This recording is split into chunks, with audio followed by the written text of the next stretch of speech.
కేసులు బద్దలవుతున్నాయి, బౌండరీలు దాటుతున్నాయి. పూర్తి వివరాలకు చదవండి రేపటి సాక్షి దినపత్రిక. సౌదీ అరేబియా నుంచి తనను ఇండియాకు రప్పించాలంటూ ఎంపీ ధర్మపురి అరవింద్ కు విజ్ఞప్తి చేశాడు నిజామాబాద్ కు చెందిన వలస కార్మికుడు. సౌదీ అరేబియాలో 2 ఏళ్లుగా నరకం అనుభవిస్తున్నానని, జీతం ఇవ్వకుండా పని చేయించుకుంటున్నారని, 15 రోజులుగా ఆహారం పెట్టడం లేదని ఆవేదన వ్యక్తం చేశాడు. ఏజెంట్కి 1.5 లక్షలు చెల్లించి సౌదీకి వెళ్లాడని, ప్రభుత్వమే తనను ఆదుకోవాలని కోరుతున్నాడు. ఇక్కడ ఆకామిస్తలేరు, క్యాన్సిల్ కొట్టేవారు సార్. 2 సంవత్సరాలు అవుతుంది సార్. శాలరీ ఇస్తలేరు సార్. అన్నం తినక 15 రోజులే సార్. 15 రోజుల నుంచి ఏం తింటేది సార్.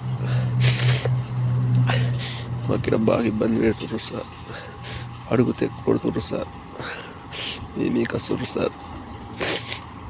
మీరే నిలిపియండి sir, please sir. MP Arvind sir, please sir, ఎలాగైనా నిలిపేయండి సార్. ఏజెంట్కి 1,70,000 ఇచ్చినాం సార్. 3 లక్షలు బాగుంది సార్. 1,00,000 కూడా ముట్టలేదు సార్.